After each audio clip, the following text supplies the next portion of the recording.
Ya, selamat siang anak-anak semua. Selamat siang. Bagaimana kabarnya hari ini? Nah, pada siang hari ini kita akan belajar mengenai Yesus mewatakan kerajaan Allah melalui perumpamaan. Nah, sebelum mulai pembelajaran, mari kita berdoa terlebih dahulu. Siapa yang mau memimpin doa? Bu.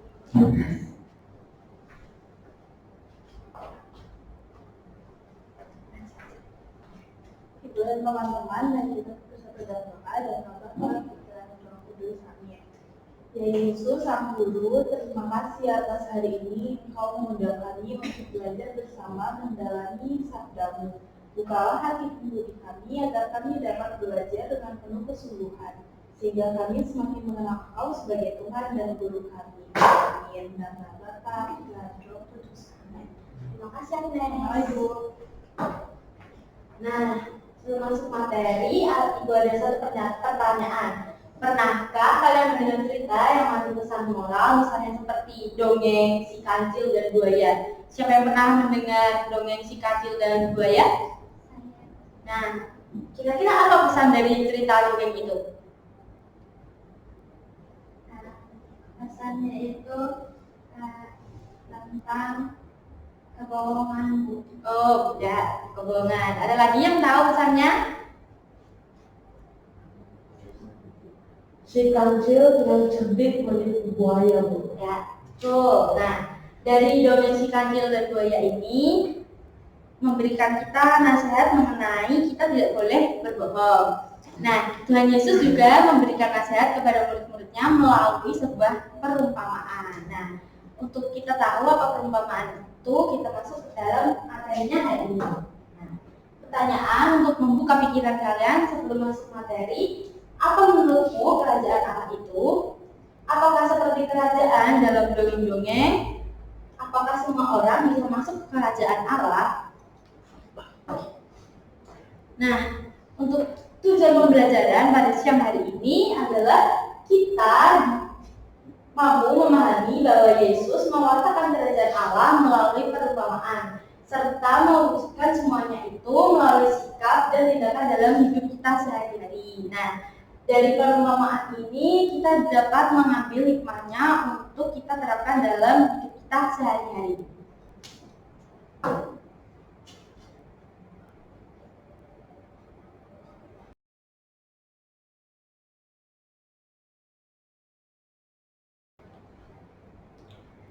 Nah, setelah ini kalian akan menonton sebuah tayangan video mengenai perumpamaan anak yang hilang. Silakan disimak videonya.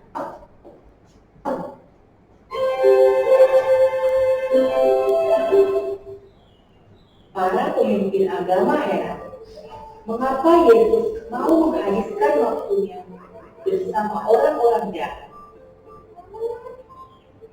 Maka Yesus menceritakan sebuah kisah tentang kasih Tuhan. Beginilah ceritanya. Ada seorang pria memiliki 2 anak laki-laki. Si bungsu meminta uang yang seharusnya diterimanya setelah ayahnya meninggal. Dengan sedih, sang ayah memberikan setengah dari hartanya kepada si bungsu. Si bungsu pindah ke negeri yang jauh. Dihamburkannya semua uang. Lalu datanglah bencana kelaparan sehingga ia harus bekerja memberi makan mereka.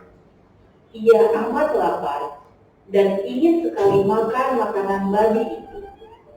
Hamba-hamba ayahku jauh lebih enak hidupnya daripada hidupku ini. Pikir, aku akan pulang saja dan mengaku dosa kepada ayah dan kepada Tuhan. Mungkin ayah mau menerimaku menjadi hamba. Si bungsu pun pulang. Ketika ia masih jauh, ayahnya berlari menjemputnya lalu memeluknya.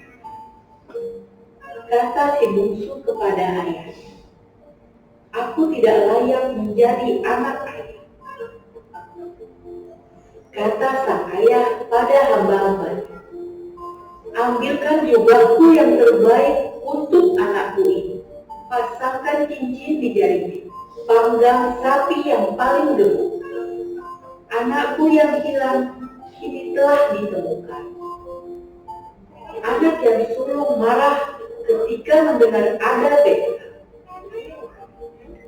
Ia mengomel, "Ini tidak adil. Aku tekun bekerja, tapi tak pernah mendapat apa-apa. Sedangkan dia menghamburkan uang ayah, tapi malah mendapat pesta."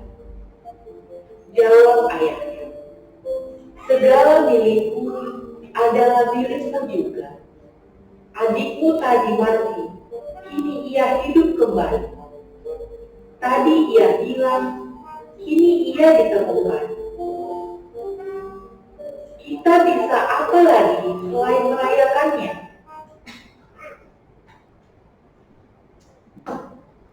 Nah, setelah menonton video tadi, kalian akan dibagi dalam 3 kelompok. Nanti ibu akan bagi kelompoknya ya.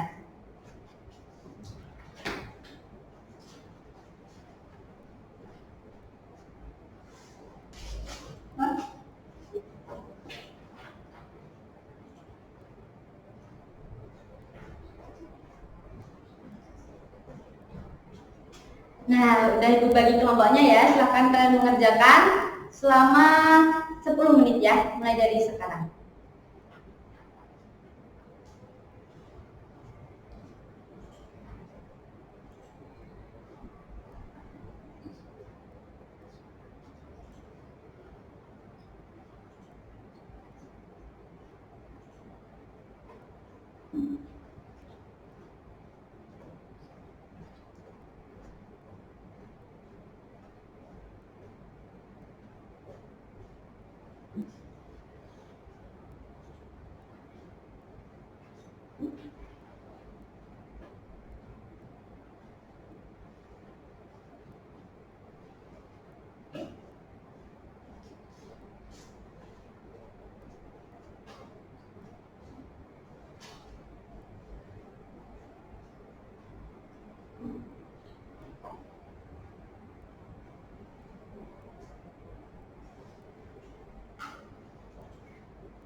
Apakah sudah selesai? Apakah sudah selesai? Ya, sudah Bu. Nah, untuk yang maju, satu kelompok satu orang aja ya, ketua kelompoknya saja. Dimulai dari kelompoknya Esther.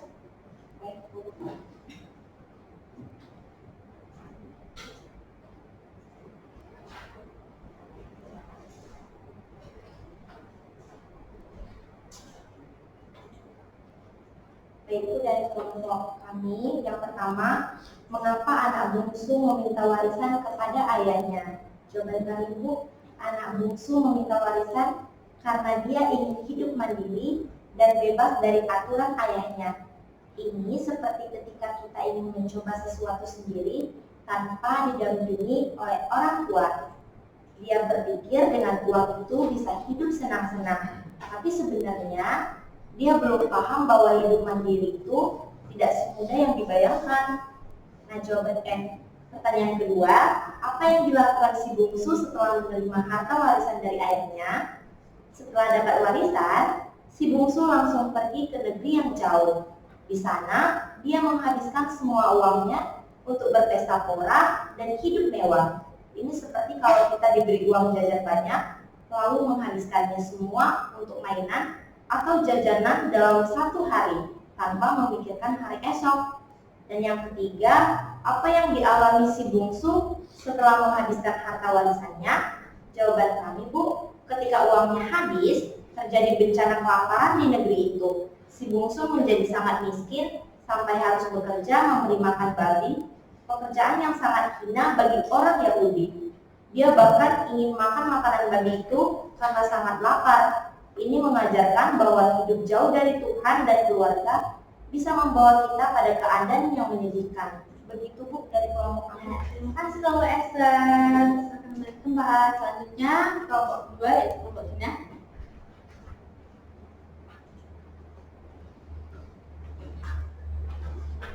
Baik, dari kelompok kami yang pertama pertanyaannya, apa yang dilakukan si bungsu setelah menyadari kesalahannya? Si bungsu akhirnya sadar dan berkata, bahkan pekerjaan ayahku bisa makan kenyang, sementara aku di sini kelaparan. Dia memutuskan pulang dan mau mengakui kesalahannya kepada ayahnya. Dia bahkan rela tidak dianggap sebagai anak lagi, cukup jadi pekerja saja. Ini menunjukkan penyesalan yang tulus. Pertanyaan yang kedua, mengapa ayahnya mau menerima si bungsu yang durhaka? Sang ayah menerima karena kasih sayang orang tua itu tidak pernah berubah. Walaupun anaknya sudah berbuat salah, ayah tetap mengasihinya. Ini menggambarkan bagaimana Tuhan mengasihi kita. Pertanyaan nomor 3, mengapa ayah mengadakan pesta perjamuan? Jawabannya, ayah mengadakan pesta karena sangat bersukacita anaknya yang hilang sudah kembali. Ini seperti perasaan orang tua ketika anak yang pergi lama akhirnya pulang dan selamat. Pesta itu melambangkan sukacita di surga ketika satu orang bertobat dan kembali kepada Tuhan. Terima kasih kelompok Dina akan belajar tempat. Selanjutnya untuk kelompok 3 ada sebuah studi kasus yaitu mengenai pengampunan. Nah, studi kasusnya itu sebuah legenda dari abad pertengahan mengisahkan tentang seorang suster yang menyampaikan berita bahwa Kristus menampakkan diri kepadanya. Uskup bertanya kepada suster itu, "Suster, apakah engkau bicara dengan Yesus?" Suster itu mengatakan, "Ya Bapak Uskup." Uskup itu melanjutkan, "Jika engkau mengalami penampakan lagi, ajukan pertanyaan ini kepada Yesus. Manakah dosa yang paling besar dari uskup?" Sebelum dia menjadi uskup itu tahu bahwa hanya Tuhan dan Bapa pengakuannya yang tahu tentang dosanya.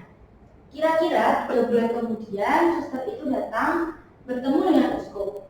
Ketika suster itu masuk, uskup langsung bertanya, "Apakah engkau mengalami penampakan lagi?" Suster itu menjawab, "Ya." Uskup bertanya lagi, "Apakah engkau bertanya pada Yesus tentang dosa-dosa saya?" "Ya, saya tanya," jawab suster. Uskup bertanya lagi, "Dan apa jawabnya?" Sambil tersenyum, suster itu menjawab, "Tuhan mengatakan, saya tidak ingat lagi." Nah, kelompok 3 akan membahas mengenai studi kasus ini. Silakan kelompok 3 untuk lanjut.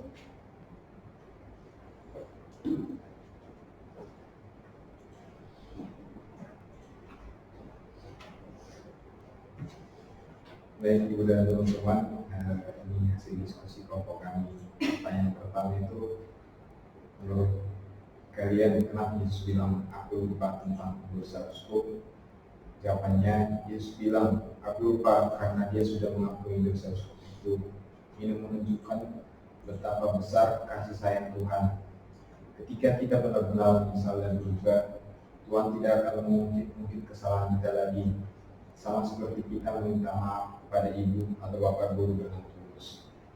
Mereka akan memaafkan dan tidak marah lagi. Selanjutnya pertanyaan kedua, kalau kalian jadi suster, apa yang akan kalian rasakan saat Yesus bilang aku lupa? Pasti aku akan merasa sangat lega dan bahagia karena tahu bahwa Tuhan itu sangat baik dan penyayang. Rasanya seperti kita melakukan kesalahan, lalu orang tua kita mengeluh dan bilang, sudah tidak apa-apa. Hati akan menjadi tenang dan dingin dan lebih baik lagi. Pertanyaan ketiga, apa yang bisa kita contoh dari cerita ini dalam hidup sehari-hari? Kita bisa belajar 2 hal penting. Pertama, kita berani mengalami kesalahan dan minta maaf dengan tulus. Kedua, kita juga harus belajar memaafkan teman-teman kita seperti Yesus memaafkan. Misalnya ketika ada teman yang mengambil pensil kita tanpa izin lalu minta maaf. kita harus memaafkan dan tidak mengulangi kesalahan lagi. Terima kasih. Terima kasih kelompok 3, selamat kembali pulang. Nah, dari perumpamaan anak yang bilang tadi, Yesus itu mau memperkenalkan Allah sebagai Bapa yang baik, Bapa yang murah hati, dan Bapa yang maha pengampun, seperti studi kasus antara suster dan uskup tadi. Lalu perumpamaan Yesus ini disampaikan ketika para pemungut cukai dan orang-orang berdosa datang kepada Yesus untuk mendengarkan Dia. Sementara orang-orang Farisi dan ahli-ahli Taurat bersungut tidak setuju karena Yesus bergaul dan makan bersama orang-orang yang dianggap berdosa. Nah, orang-orang Farisi dan ahli Taurat ini selalu memandang orang lain berdosa dan menganggap dirinya sendiri sebagai orang yang salah dan suci. Yesus tidak setuju dengan sikap mereka. Untuk itu, Yesus melalui perumpamaan ini memperkenalkan Allah sebagai Bapa yang baik dan maha rahim, sebagai salah satu sikap iman yang mendasari di dalam kerajaan Allah. Nah, perumpamaan anak sulung dan bungsu dalam minggu tadi mau mengkritik sikap para ahli Taurat dan Farisi. Si bungsu yang meminta pembagian harta warisan dan pergi menghabiskannya sampai hidupnya menderita, menyadarkan dirinya akan Bapa yang berkelimpahan kasih sayang dan kebaikan, penuh sukacita dan kebahagiaan. Nah, ternyata menjauhkan diri dari kebersamaan dengan Bapa sambil terus jatuh dalam gelapnya dosa, membangkitkan kesadaran baru untuk kembali. Ia menyadari keadaannya. Nah, keadaannya sebagai orang yang berdosa. Aku telah berdosa terhadap surga dan terhadap Bapa. Aku tidak layak lagi disebutkan anak Bapa. Nah, ini adalah suatu ungkapan hati penuh penyesalan dari anak bungsu tadi. Dan yang terjadi selanjutnya adalah bangkitkan ia dan pergi kepada bapaknya. Nah, ini merupakan suatu kemauan dan keberanian untuk bangkit dan pergi kepada Bapa. Adalah suatu sikap tobat yang sangat luar biasa. Nah, sikap tobat ini harus menjadi sikap setiap orang beriman seperti kita. Sikap ketika kita jatuh dalam dosa, jauh dari Bapa dengan segala kelimpahannya. Maka kita pun harus berani bersikap seperti si bungsu itu, menyadari kedosaan, berani bangkit dan kembali ke pangkuan Bapa. Nah, tanpa kesadaran, kemauan dan keberanian untuk bangkit dan kembali, kita akan terus tenggelam dalam kegelapan dosa yang tak pernah berakhir. Nah, sikap tobat ini tidak hanya sampai pada penyesalan saja, tetapi harus sampai pada pembaruan hidup, seperti mengupgrade hidup yang baru, kembali kepada Bapa, yaitu kembali dengan hidup baru dan dalam semangat baru. Kita dipanggil untuk hidup dalam pertobatan yang terus-menerus, karena Allah adalah Bapa yang dengan setia menunggu kembalinya kita. Ia melupakan semua salah dan dosa-dosa kita di masa lalu. Dialah Bapa yang maha rahim, maha pengampun dan penuh belas kasih. Nah, kita masuk kesimpulan. Di sini ada kesimpulan dari pembelajaran kita pada siang hari ini. Yang pertama yaitu untuk mewartakan kerajaan Allah, Yesus mengajarkan pada murid-muridnya dengan banyak perumpamaan. Perumpamaan anak yang bilang itu merupakan salah satu perumpamaan dari Yesus. Perumpamaan merupakan kisah pendek dan sederhana yang memiliki pesan khusus, sehingga arti kerajaan Allah dapat dimengerti oleh murid-murid Yesus, dimengerti juga oleh kita. Perumpamaan anak yang bilang dalam Lukas 15 ayat 11-32 merupakan cara Yesus menggambarkan bahwa Allah Maha Rahim, murah hati, dan Maha Pengampun. Nah, sikap saling mengampuni merupakan salah satu pokok di dalam kerajaan Allah.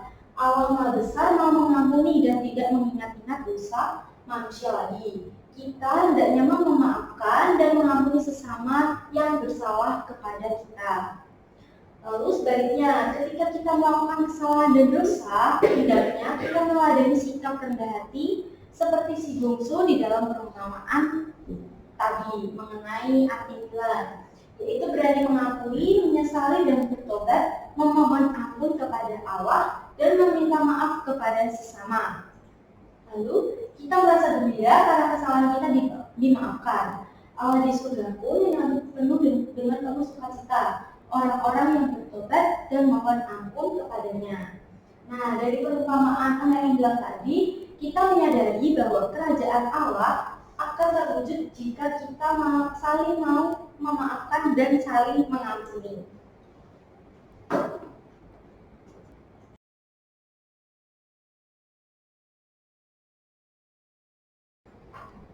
Nah, sekarang kita masuk kepada refleksi. Nah, di sini ada 5 pertanyaan. Yang pertama, apakah aku pernah melakukan dosa dan kesalahan? Pertanyaan kedua, apakah dosa dan kesalahanku dapat menyakiti orang tua, kakak, adik, guru, dan teman-teman? Apakah yang ketiga, apakah aku pernah meminta maaf atas dosa dan kesalahanku?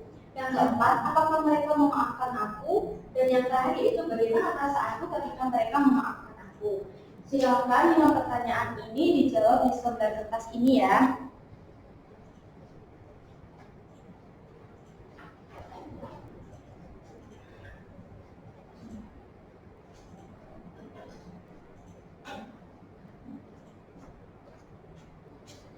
Ibu beri waktu 5 menit untuk menjawab pertanyaan ini.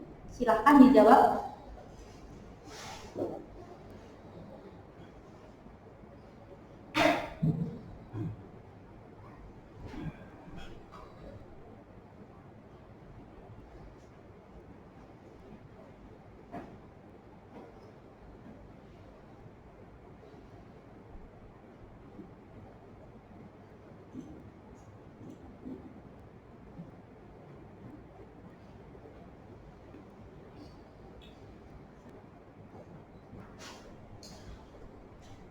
Nah, silakan kertas refleksinya disimpan dulu, nanti sebelum pulang dikumpulkan ya.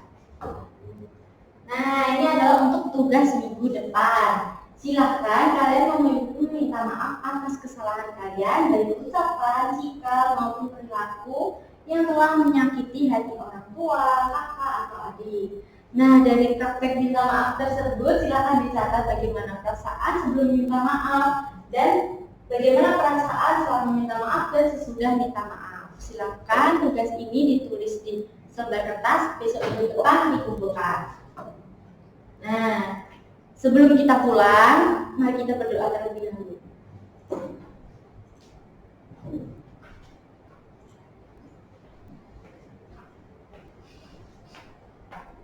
Ibu dan teman-teman, mari kita bersatu dalam doa dalam Bapa, Putra dan Roh Kudus. Amin. Yesus yang baik hati, terima kasih telah mengajar kami mengenai Allah Bapa yang Maha Rahim dan Maha Pengampun.